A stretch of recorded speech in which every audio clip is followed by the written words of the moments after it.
But it is sometimes challenging, and there are challenges. It's very high pressure. You have to be able to manage stress. You have to be able to think clearly under pressure, and knowing that you must succeed because there's nobody else to succeed for you. The job has to be done. I don't think you could have put it another way. Nobody else can succeed for you. No one's going to come up behind you and sweep up your mess. You know, a lot of times when you're given these projects, you're given a specific part. So many people are depending on your part being done. Yeah, and some industries are definitely life and death as a result of what you do. That's true. So it's not only high pressure from your boss or high pressure from an arbitrary date and some sort of project management timeline, but it's also, if I can't figure out why this code isn't functioning properly, people aren't going to get their medication. People aren't going to be able to have their fetal monitoring systems activated so that doctors can see how the fetus is, responding to a certain type of drug, whatever the case is. Or the Hubble Space Telescope will turn around and start shooting lasers back at the Earth. Destroying all baboons. I don't know. Baboons. From this, you do put in a lot of hours. Now, not all jobs do this or require this, but there are many that do. Research time in many cases will exceed the amount of time that you spend developing your projects, and because of this, a lot of time that you have to spend in your personal life is spent thinking about your projects or learning about your projects. You'll be given some time to do research at work, but not that much. Not yes. Well, so most of the research you're going to do is going to be on your own time. You're going to have deadlines. And those deadlines don't include research time for the most part. Yes, right. And that also gets into something we won't get into here, but how to manage project management. Yeah. And how to box out your time and how to try to fight for yourself to have time to do research. But generally speaking, you won't get that. Usually they'll expect it to be done in 2 hours when you say it takes 2 weeks. And the job is sedentary. I mean, unless your chair is replaced with a treadmill and you have your computer propped up on there, or you're one of those like Bluetooth iPad assholes at Starbucks, like pacing back and forth. You're gonna just be sitting, and just like your eyes are gonna be bleeding. Yes. And your fingers are gonna be numb. You're just gonna be sitting there cracking at something. In order to be able to keep focused for long spans of time, you should be physically fit to the best of your abilities. Yeah.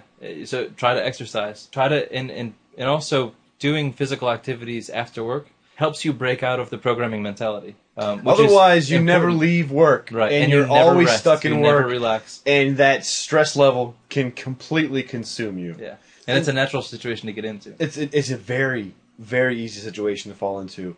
Having said all that, you do need to try to at least somehow get physical activity in your lifestyle, knowing that this is a very exhausting field.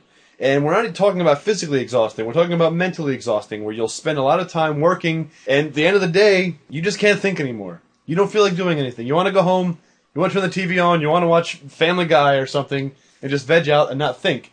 But, even though that's very easy to fall into, it's try to go for a jog. If you have a dog, take him for a walk, that kind of thing. Yeah. And then watch Family Guy.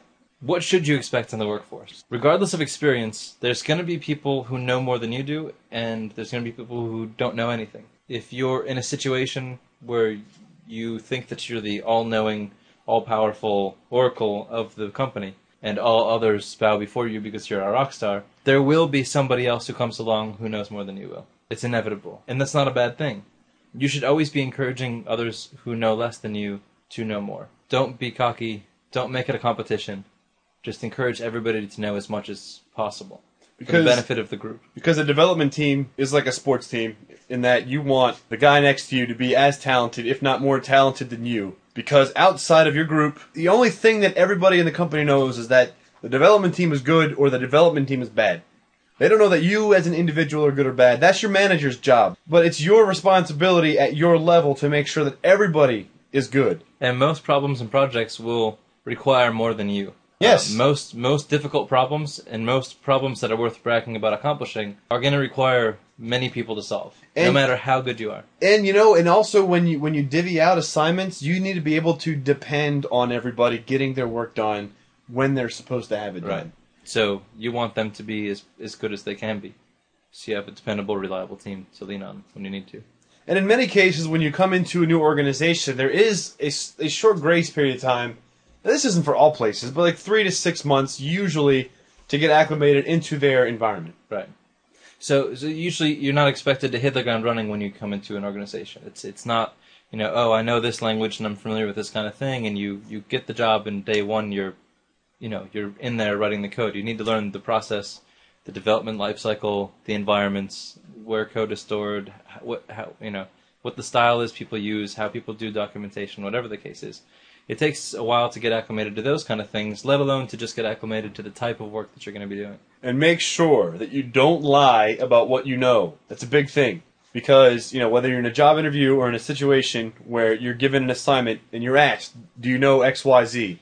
Well, if you don't know why, make sure that you say that you don't know why. But also be enthusiastic about the opportunity to learn and understand why. Right. Companies want you to invest in you because you will be a return on the investment. If you show that you're enthusiastic and excited about learning something, the companies will encourage you to do that. But if you say you know something, you'll be expected to know it.